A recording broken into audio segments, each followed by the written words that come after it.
Buenas tardes. Buenas tardes. Buenas tardes.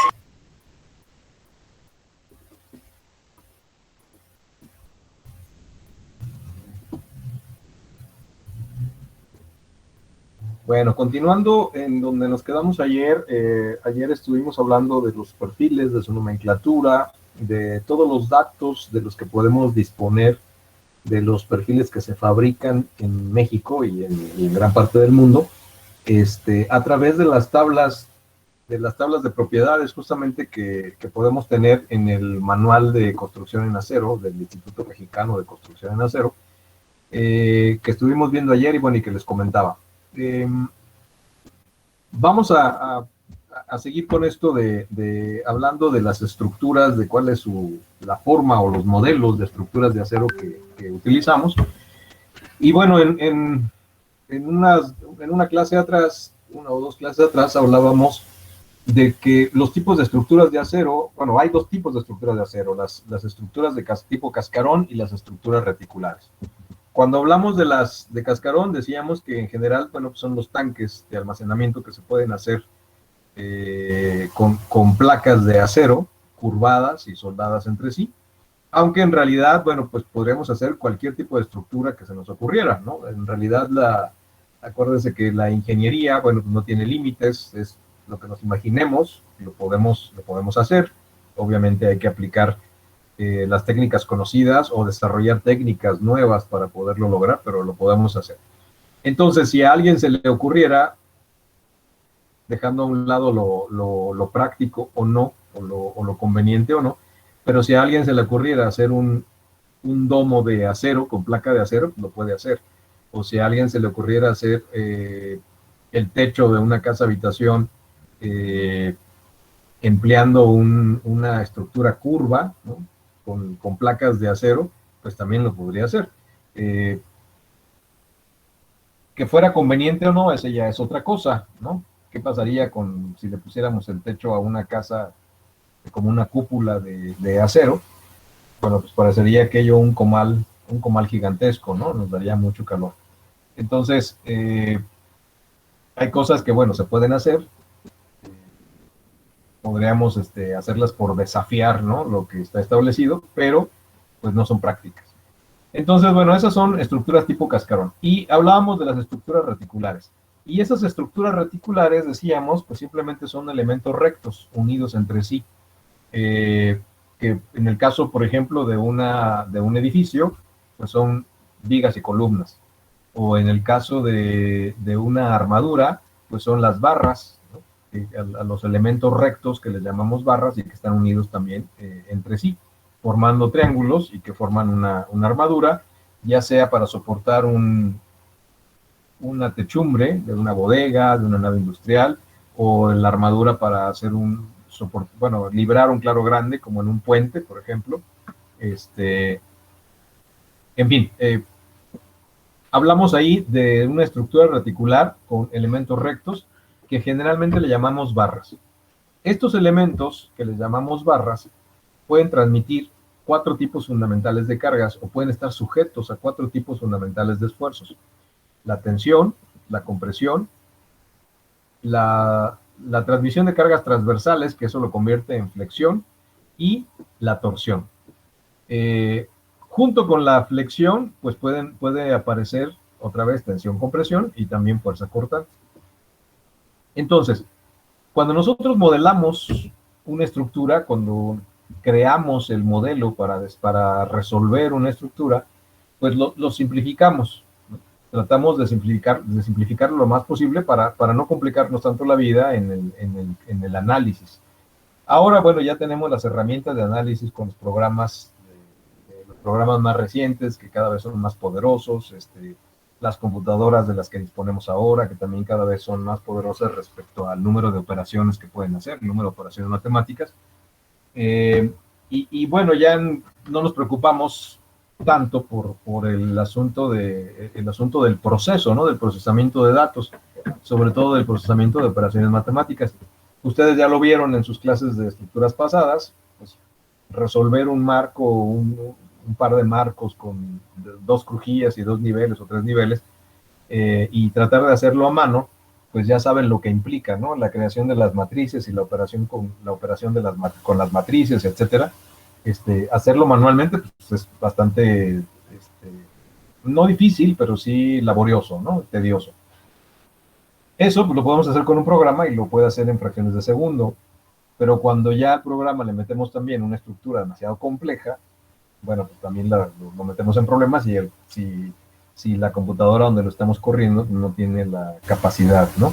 Sin embargo, bueno, eso, repito, pues ya no es limitante, cada vez es menos limitante, cada vez tenemos computadoras con más capacidad de proceso, y entonces nos pueden resolver estructuras cada vez más complejas. Sin embargo, nosotros tratamos de simplificar y hablamos de estructuras hechas mediante elementos rectos, estructuras reticulares hechas mediante elementos rectos que consideramos que son barras. Entonces, bueno, decíamos, estas barras pues, pueden estar sujetas a diferentes esfuerzos, no necesariamente a uno solo de los esfuerzos, porque hay elementos que forzosamente están sujetos a combinación de esfuerzos. Por ejemplo, una columna. Aquí tenemos ahí el ejemplo de una columna que transmite cargas de compresión, pero la verdad es que las columnas reales en una estructura, pues no solamente están sujetas a compresión, también están sujetas a momento flexionante, a esfuerzos cortantes, incluso pueden estar sujetas a torsión. Entonces, bueno, depende de la estructura que estemos analizando, pues puede suceder que pueden estar solamente sujetos a un tipo de esfuerzo y despreciar los otros si los otros son pequeños. Es el caso, por ejemplo, de las armaduras. Cuando ustedes estaban en el segundo año de la carrera, vieron el caso justamente en análisis estructural de armaduras, que son barras formando triángulos perfectos, ¿no? En los que el modelo de las armaduras lo idealizamos, suponiendo que son triángulos perfectos, suponiendo que las conexiones entre las barras son articulaciones, y suponiendo que los apoyos de la armadura, en un extremo es un apoyo simple y en el otro es un rodillo, ¿no? O sea, esto es, que es un apoyo simple, pero que permite además el movimiento horizontal, ¿no? El desplazamiento horizontal. No el vertical, pero el horizontal, sí. Y entonces eso es la idealización de la armadura para poderla resolver de una forma fácil, y obligamos, entre comillas, a que las barras que forman la armadura pues solamente estén sujetas a dos tipos de cargas. ¿Cuáles son esos dos tipos de cargas en una armadura? ¿Quién me puede decir?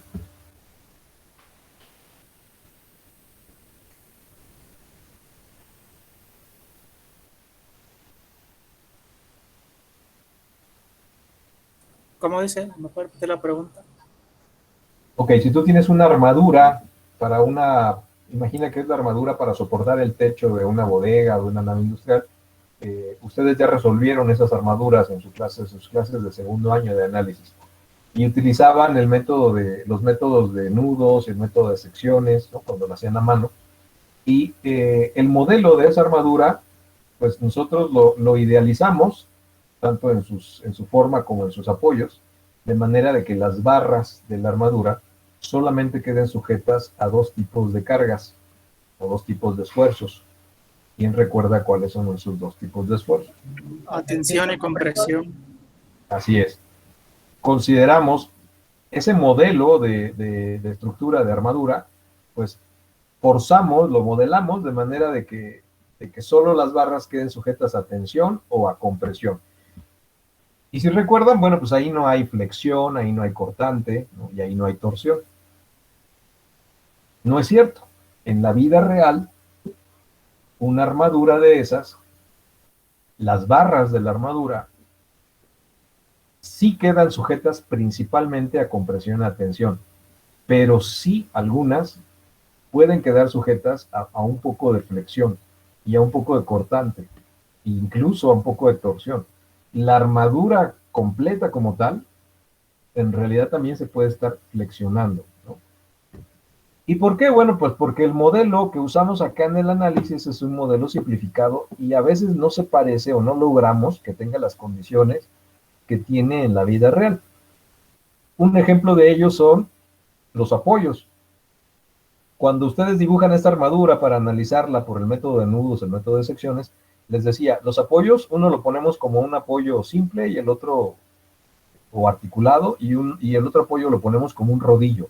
Y todos se acordarán, ¿no? Que ponemos ahí el dibujito como una bolita y que se supone que la armadura está apoyada en él, pero que se puede desplazar horizontalmente. En la vida real, si hacemos la armadura, si la construimos, ¿cómo la apoyan? Ya en la construcción, en la práctica, ¿cómo están apoyadas esas armaduras?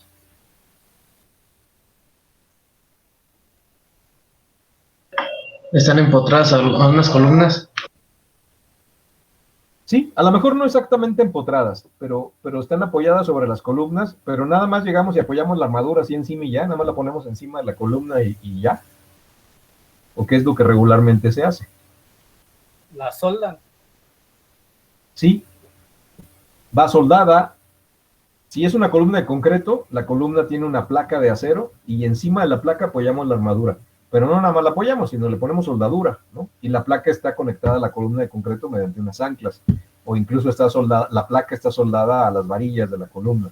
Y la armadura está sobre la placa, pero la soldamos, le ponemos soldadura. Entonces, esa soldadura, o sea, ese apoyo con soldadura, pues ya no se parece al rodillito, ¿no? Al rodillo del modelo. Le va a impedir el desplazamiento horizontal. Y acá en el modelo, para nuestro análisis, consideramos que tenía desplazamiento horizontal, ¿no? O sea que la armadura se podía mover horizontalmente, libremente, para que no se generara momento, ¿no?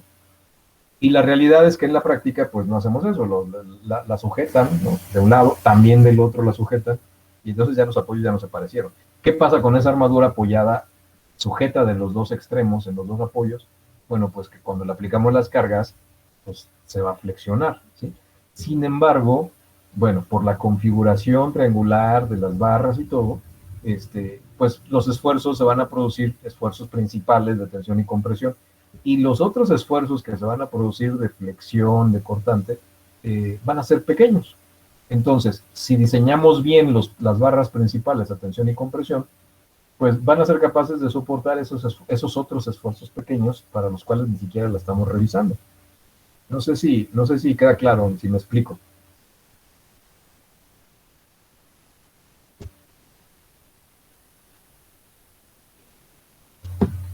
Bueno, entonces,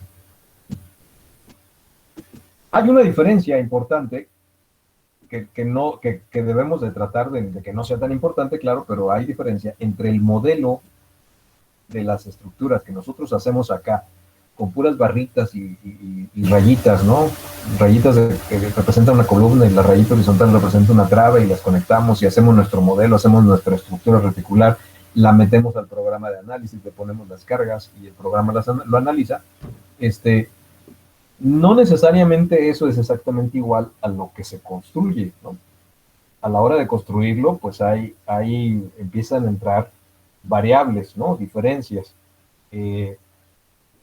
Acá en el modelo le estamos diciendo al programa que las barras, ¿no?, que tiene que analizar son de un material homogéneo, son de una sección constante, están perfectamente rectas.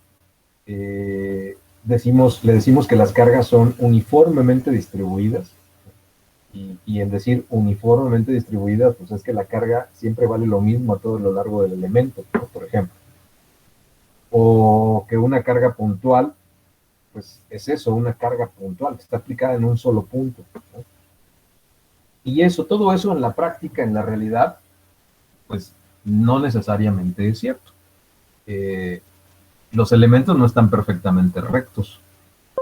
Sobre todo si, por ejemplo, va a ser una estructura de concreto, pues ya cuando la estamos construyendo, nos puede quedar un poquito chueca la columna, o nos puede quedar un poquito chueca la viga, o su sección transversal, pensamos acá en el modelo que es constante, y a la hora de que colamos el elemento de concreto, pues nos quedó de una medida en una parte y de otra medida en la otra, porque pues eso sucede, ¿no? En las obras, a la hora de hacer la cimbra, bueno, pues hay alguna variación, a la hora de colar se nos mueve un poquito, el acero de refuerzo se mueve también a veces de lugar, el recubrimiento ya no quedó igual en todo el elemento.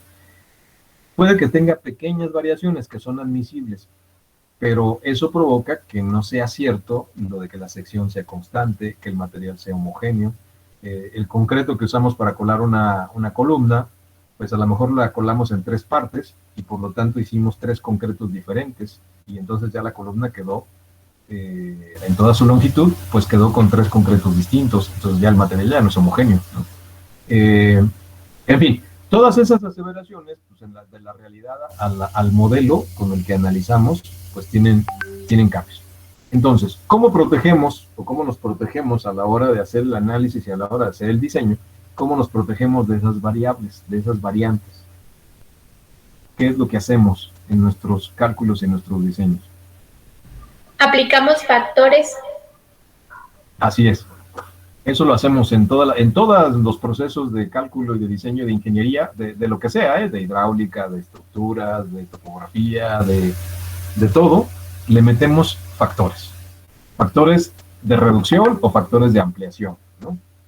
Reducimos los esfuerzos de los materiales, de las resistencias de los materiales, no los tomamos tal cual, sino le reducimos un poquito, y le aumentamos un poquito las cargas, no las tomamos tampoco como las calculamos, sino le aumentamos un poquito.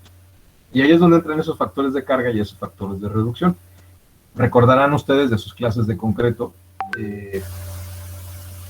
cuando hacen sus cálculos para diseñar una viga o una columna, toman el F'C del concreto tal cual como es.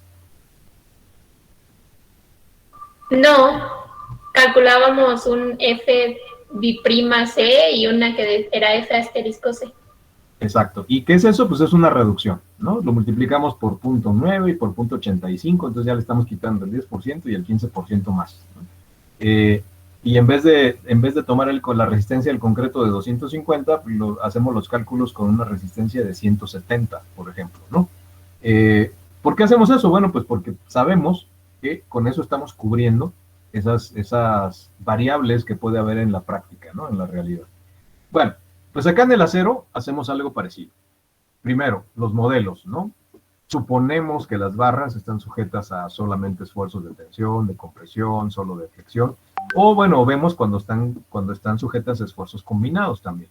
Pero suponemos que las barras son rectas, suponemos que su sección es constante, suponemos que el acero es homogéneo, ¿no? en toda la sección del elemento, o en todo lo largo del elemento, cosa que es un poco más cierta que en el caso del concreto, ¿no?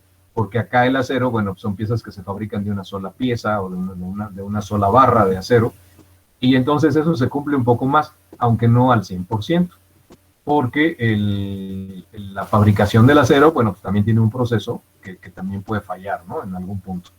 Y nosotros pues tenemos que confiar. Nosotros compramos un perfil de acero de 6 metros de largo y tenemos que confiar de que resiste lo mismo en cualquier punto, ¿no? En cualquier punto de toda su longitud, porque suponemos que el acero, el material es homogéneo, ¿no? Entonces, bueno, no necesariamente lo es, pero lo suponemos.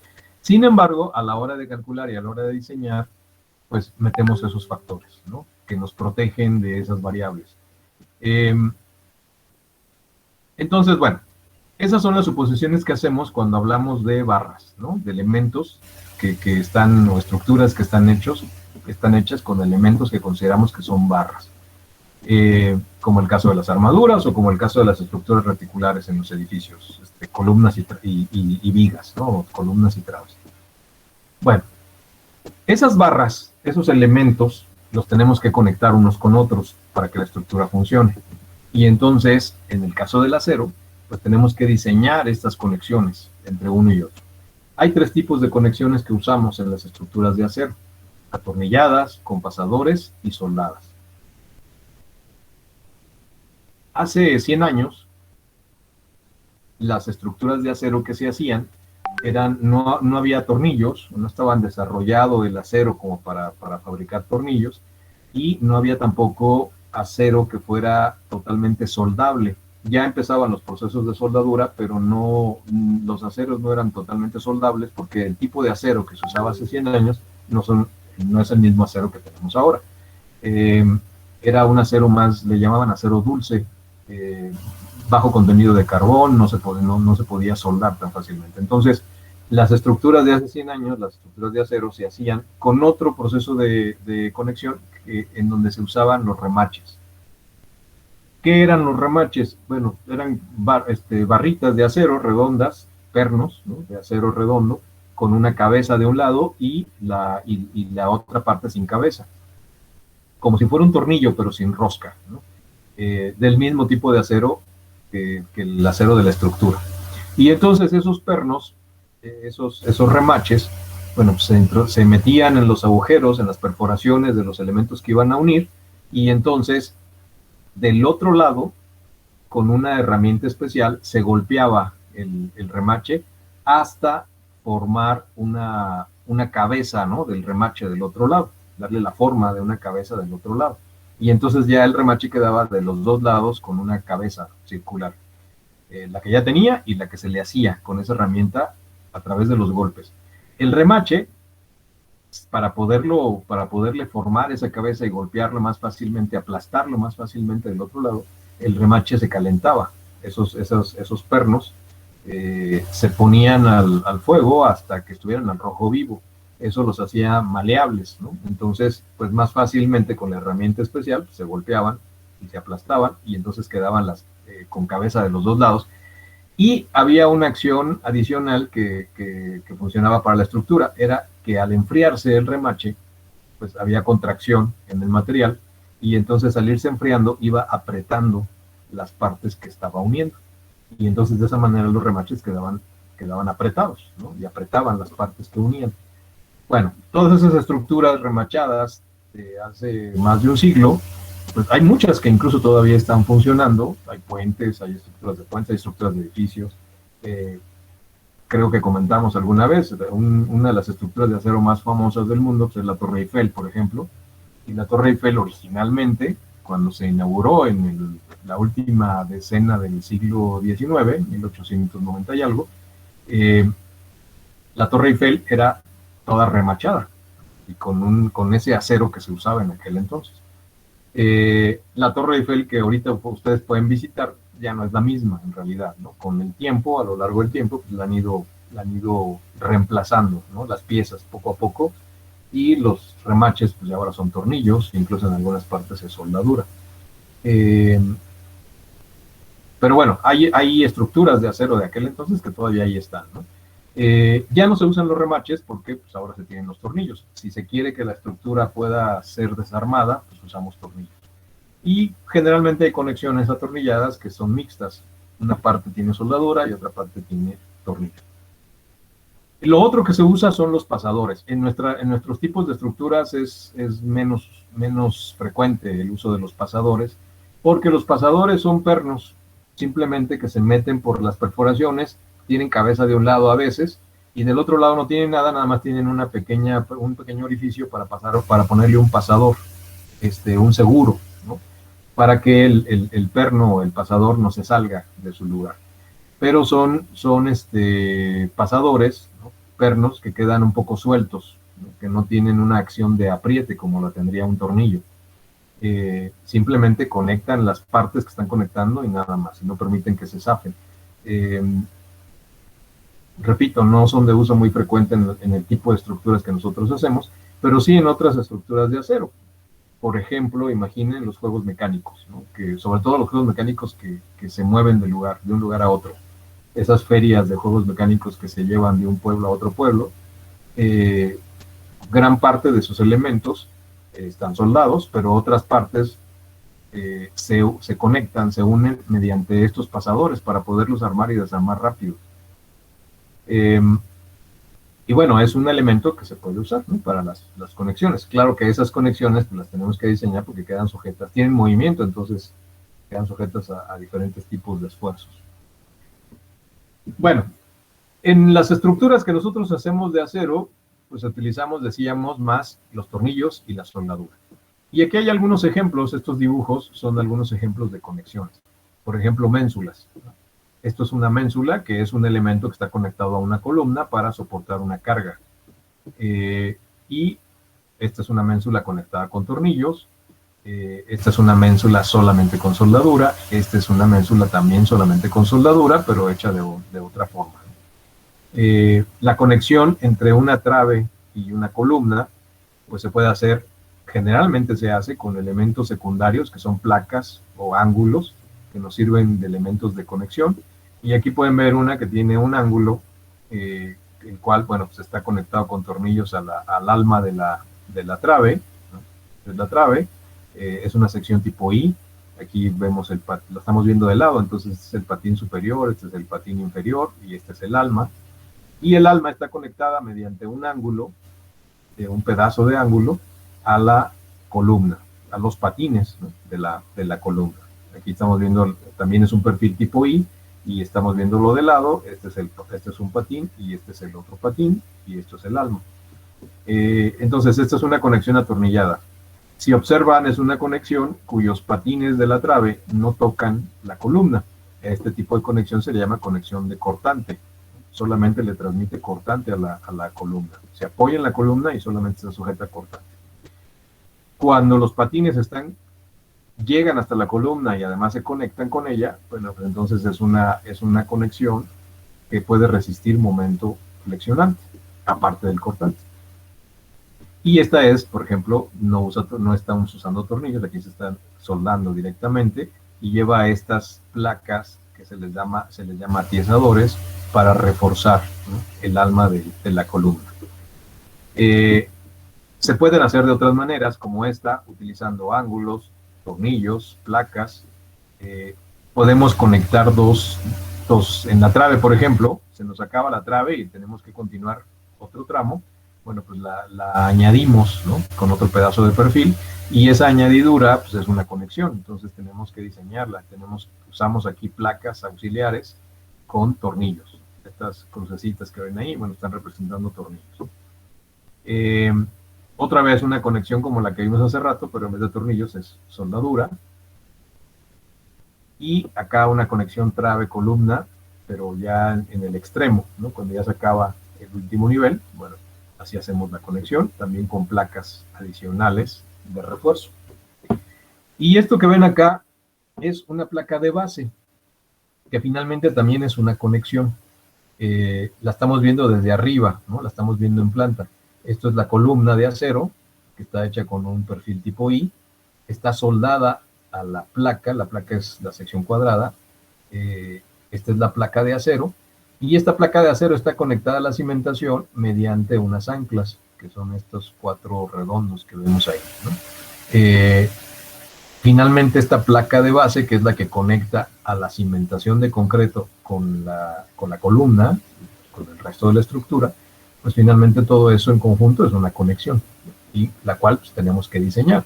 Tenemos que diseñar el tamaño de la placa, el espesor de la placa, el número de anclas, el diámetro de las anclas, la longitud de las anclas que se meten en el concreto, y tenemos que diseñar también la soldadura, la cantidad de soldadura que le tenemos que poner a la columna, porque recuerden que en las bases de las columnas de la primera planta de un edificio, pues son las que están sujetas a los mayores elementos mecánicos, ¿no? Al mayor momento, al mayor cortante, etc. Entonces, bueno, esto lo tenemos que diseñar. Entonces, todas estas son tipos de conexiones, no son las únicas, obviamente, puede haber una variedad muy, muy grande, depende justamente de la estructura y de los elementos mecánicos a los que esté sujeto. Y estas conexiones pues, se diseñan, ¿no? Bueno, ¿cuáles son las propiedades mecánicas del acero? En esas propiedades mecánicas del acero, pues es en lo que está basado el diseño del acero. ¿Cuál es el punto medular de las propiedades mecánicas del acero? Bueno, pues su comportamiento a los esfuerzos y a las deformaciones. Y aquí es donde tenemos que recordar la famosa gráfica esfuerzo-deformación del acero, que tiene esta forma. A veces se marca más esta curva, a veces se hace más recta, pero bueno, depende de la prueba que estemos haciendo, esfuerzo-deformación, y del elemento que se esté probando, pero finalmente la forma prácticamente siempre es la misma, y además es la misma independientemente de la calidad del acero, esto es, de la resistencia del acero. Puede ser un acero de un tipo como aquí, que es el acero A36, que tiene un FY de 2530, si se fijan aquí en esta curvita está el FY, en este pico de la curva está el FY, Y de ahí para abajo, bueno, pues es el comportamiento elástico, ¿no? La línea recta. Y después del FY ya es el comportamiento plástico y luego la zona de endurecimiento. Pero decíamos, la forma de la gráfica, esfuerzo de formación, es la misma independientemente de qué calidad de acero sea. Puede ser un acero más resistente, puede ser un acero menos resistente, pero su gráfica es la misma. Y eso lo vemos acá, justamente el punto de fluencia, el límite de proporcionalidad y el rango elástico, que es donde está la línea recta, el rango plástico, que es esta zona, y luego cuando ya se deforma mucho, el rango de endurecimiento, y después en algún punto de aquí, la falla. Entonces, bueno, en este comportamiento del acero es en el que basamos los métodos de diseño. Aprovechamos esta parte de comportamiento del acero que es elástico, es un material elástico, que en teoría, bueno, cumple con la ley de Hooke, y que en teoría si retiramos la carga, la deformación desaparece.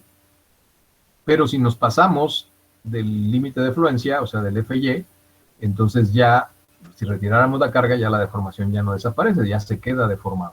Y si le seguimos aumentando el esfuerzo, si le seguimos aumentando la carga, bueno, pues entonces entramos al rango plástico, donde la deformación crece mucho, pero si se fijan, ya la carga, pues ya no crece, ¿no? El esfuerzo que puede resistir ya no crece tanto. Sí crece un poquito, sí va subiendo un poquito, pero ya no es tanto, sin embargo se deforma mucho, pero no falla todavía en el rango plástico.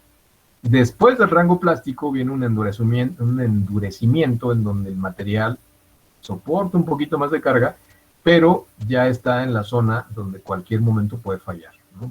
Y es una falla ya en esta zona, su falla es frágil. Entonces, bueno, el comportamiento de la gráfica, decíamos, es la misma independientemente de la calidad del acero. Aquí está la misma gráfica repetida para diferentes tipos de aceros con diferentes resistencias.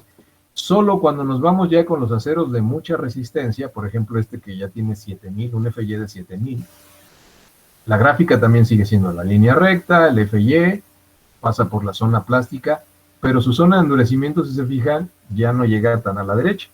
Ya la deformación que resiste en su zona de endurecimiento es más corta, y en cualquier punto de aquí puede venir la falla, ¿no? La falla súbita, la falla frágil del material. Eso sucede con los aceros de más alta resistencia. Sin embargo, bueno, pues aprovechamos justamente esto, ¿no? Que es de más alta resistencia. En este caso es un acero A504 que tiene un FY de 7000. El acero A36, que es el más común de las estructuras, pues es un acero que tiene 2530 de FY. Entonces vean la diferencia, ¿no? Un FY de 2530 a un FY de 7000. ¿Qué tipo de acero debemos de usar en una estructura? Bueno, pues el que más fácilmente se consiga y el que más nos convenga de acuerdo al tipo de estructura y al nivel de esfuerzos que va a tener. Porque si tenemos niveles de esfuerzos altos y usamos un acero con resistencia baja, pues vamos a tener que poner secciones más grandes. Si usamos un acero con una resistencia mayor, bueno, pues entonces vamos a tener secciones más chicas, ¿no? Siempre buscando el comportamiento, justamente, aprovechar el comportamiento del material, ¿no? Su comportamiento elastoplástico. Bueno, vamos a dejar, bueno, lo que sigue son los criterios de diseño, vamos a dejarlo para la siguiente clase para no repetir. Y bueno, aquí paramos. No sé si tengan alguna pregunta, alguna duda. Yo, ingeniero, tengo una pequeña duda. Sí, dime, Uriel. Los tres tipos de conexiones que había mencionado anteriormente, ¿cuál es el que más se usa en la construcción o no es como que uno predomine más que otro? Los dos que más se usan es los tornillos y la soldadura, incluso combinados. Puede haber una conexión que una parte de la conexión sea soldada y otra parte sea atornillada. ¿De qué va a depender eso? Va a depender de cómo queremos que se comporte la conexión. Y también va a depender de si la estructura que estamos haciendo queremos que sea una estructura que sea desarmable, porque esa es otra ventaja que tienen algunas estructuras de acero, que las podemos desarmar, nos las podemos llevar y las podemos armar en otro lado. Eso es muy frecuente, por ejemplo, con algunas estructuras para bodegas o naves industriales o centros comerciales, en donde los terrenos no son propios, los terrenos son rentados, por ejemplo. Entonces, hacen una estructura atornillada A lo mejor la renta del lugar, de la renta del terreno la tienen por 20 años y se les acaban los 20 años y deciden que ya no van a rentar ahí o ya no les quieren rentar. Bueno, pues se pueden cambiar, rentan un terreno en otro lado y se pueden llevar la estructura, ¿no? La desarman y se la llevan. Lo único que sí se tiene que quedar pues, es la cimentación. Pero el poderse llevar la estructura pues es un ahorro muy importante, ¿no? Eso puede suceder y sucede, ¿eh? en algunas naves industriales, en algunas bodegas, en algunos centros comerciales. No sé, por ejemplo, acá en Morelia, no sé si conozcan todos, deben de conocer la tienda Suburbia, esta tienda de ropa que hay por ahí en las Américas. Pues esa tienda Suburbia es una estructura de acero, es como una bodega, ¿no? Está hecha así, y el terreno no es de ellos, el terreno es rentado. Entonces, si algún día se les acaba el contrato y no se los quieren renovar, la estructura la pueden desarmar y se la llevan rentan otro terreno, se cambian de lugar y vuelven a armar la nave, ¿no? Entonces, bueno, esa es una ventaja. Otra, no se hace atornillada necesariamente porque se quiera desarmar, sino porque se decide que la conexión atornillada es la que mejor funciona. Pero bueno, repito, puede ser atornillada, puede ser soldado, puede ser mixta. La que se usa muy poco es la de los pasadores, ¿no? Y las remachadas, definitivamente, esas ya no se usan. ¿Y su costo es muy elevado? ¿El costo de las conexiones, te refieres? Sí, o sea, el costo que tiene al ser atornilladas o al ser soldadas, ¿varía mucho o...? No, no varía tanto. La variación importante es la mano de obra. La conexión atornillada requiere de una mano de obra menos especializada, ¿no? Cualquiera puede poner un tornillo, ¿no? Y apretarlo, y más si le damos una herramienta especial para ponerlo, porque la única incertidumbre es qué tanto lo tienen que apretar, ¿no? Si aprietas demasiado un tornillo, estás generando una tensión interna y se puede romper, ¿no? Seguramente a muchos de ustedes les ha pasado que están apretando un tornillo de algo que desarmaron o que están armando y se les pasa la mano de apriete y el tornillo se rompe, ¿no? Se le rompe la cabeza al tornillo. ¿Por qué pasó eso? Bueno, pues porque al estarlo apretando están haciendo una tensión en la línea del tornillo, ¿no? En el eje del tornillo, se está tensionando. Y si se pasan de la tensión que puede soportar, pues se puede romper. Entonces, lo que se hace acá en las estructuras, cualquiera puede poner el tornillo y la tuerca, pero lo hacen con una herramienta que tiene un medidor, un torquímetro. Y entonces, dependiendo del tamaño del tornillo, del tipo de acero que está hecho, pues se le da un valor, ¿no? A ese apriete. Y entonces la herramienta indica cuando ya se llega a ese valor de fuerza y hasta ahí se aprieta.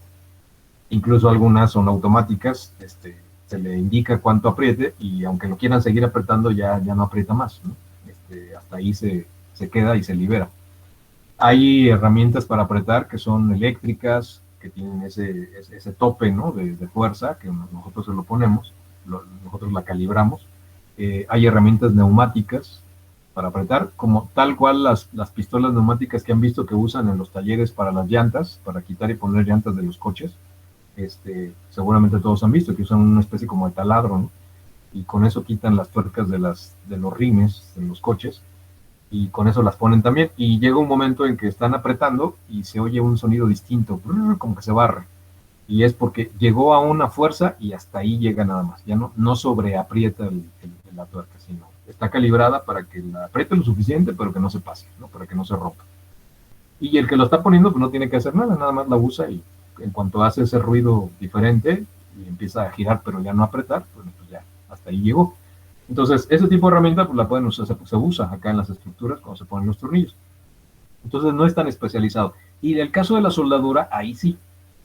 Los soldadores es mano de obra especializada, tienen que estar certificados, tienen que tener un entrenamiento especial para la soldadura y no lo puede hacer cualquier herrero, ¿no? No se pueden traer al herrero de la esquina para que les haga una estructura de un edificio.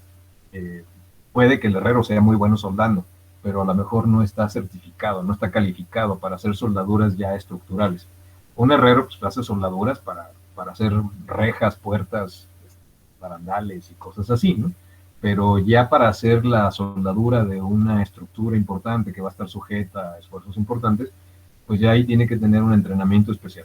Entonces los soldadores de las estructuras pues tienen ese entrenamiento, esa calificación, y no hacen otra cosa, ¿eh? Los soldadores en las estructuras solamente son soldadores, no los van a ver ahí montando la estructura y cortando y eso, no. Ellos nada más llegan a soldar. Es una mano de obra más especializada, ¿no? Entonces, bueno, ahí se tiene que decidir, dependiendo del tipo de estructura, pues se decide qué tipo de conexiones se usan.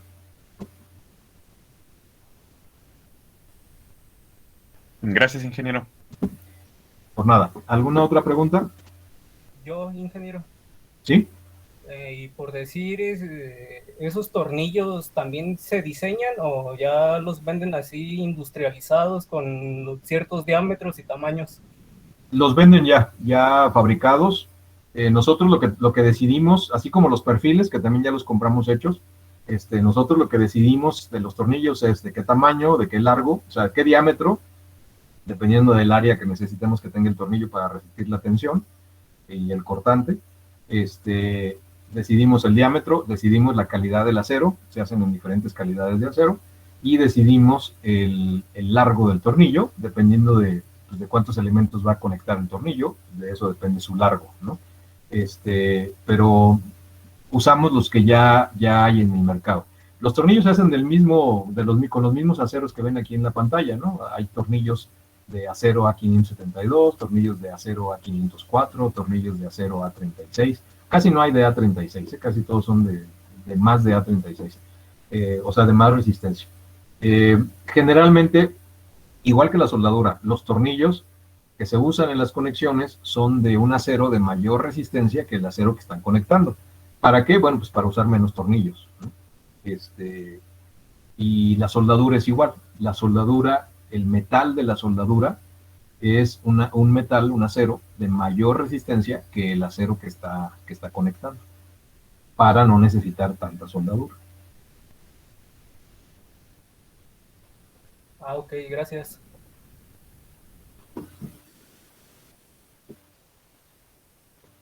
Muy bien. Si no hay más preguntas, nos vemos en la siguiente clase. Que tengan buena tarde. Buena tarde. Buenas tardes.